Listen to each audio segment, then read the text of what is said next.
All right, team, welcome back to the Man Talk Show. I am Connor Beaton.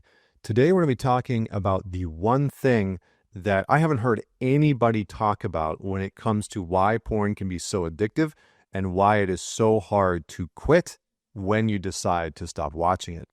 I haven't seen one YouTuber, one psychologist, one therapist, one coach talk about what I'm about to talk about.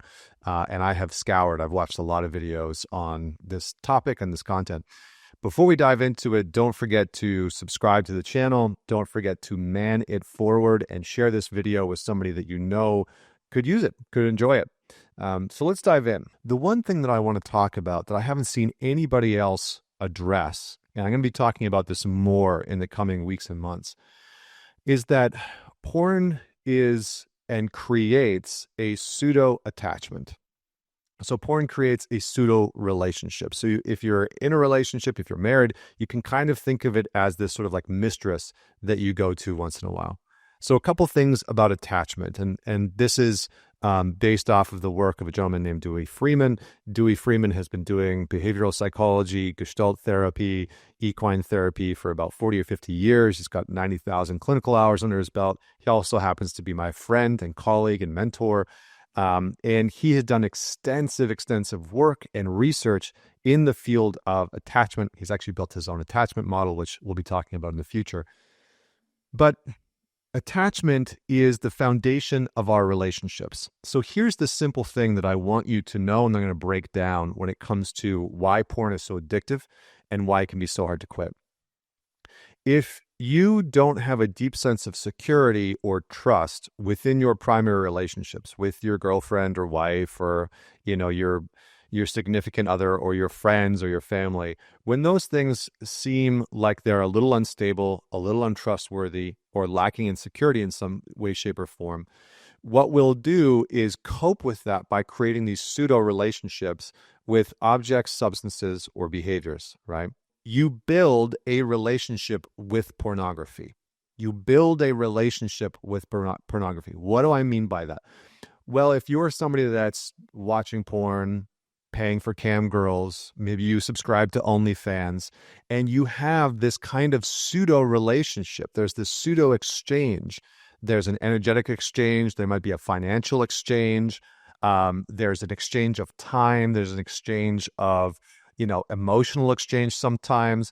And so for a lot of guys, the real reason that it becomes very challenging to let go of porn, and the real reason why it's so sort of addictive in the first place and can catch us, using it more often than we want, is because it's providing something that we're wanting out of a relationship, but don't feel like we can get in our primary relationships. So the real reason why it's hard to let go of porn is that you've created an attachment to it.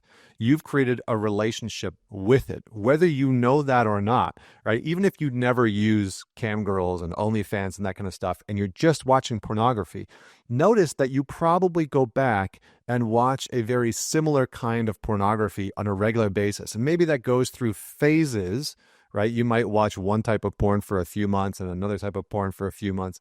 But for most guys, they're returning to a similar style of pornography for an extended period of time, for a repeated period of time. Why is that? Well, there's a number of reasons. One, it can be what's going on within you psychologically, in your life, depending on what you're experiencing emotionally. But two, it's that you feel some type of attachment and connection to that specific style of porn. And so what we have to do in a very simple way, and I'm condensing all of this to make this very sort of quick and direct, but what we have to do is, one, we have to start to look at what's the relationship that you've built with porn. What's the relationship you've built with it? Is it something that you use to console you when you're stressed out or overwhelmed or lonely or bored or angry? Is it something that you use when maybe your partner doesn't want to be sexually active? Is it something that you use when you kind of feel just alone and you're not really too sure how to get yourself to feel better? So instead of turning to this pseudo relationship, this pseudo attachment that you've built with pornography, you begin to slowly reestablish and reinforce the healthy relationships that you have in your life, and you start to rely on them more. You start to build out more robust relationships with the people that are in your life, your partner, girlfriend, wife, etc., your buddies, your friends, your family members, your people in your community. And as you start to do that, as you start to have more meaningful relationships with those people in your life that are safe, that are secure, that are trustworthy, what you'll find is that less and less you will need pornography, and more it will be easier to let go of porn. So it's not just about dopamine detoxing. It's not just about, filling in the habit of watching porn with a different habit.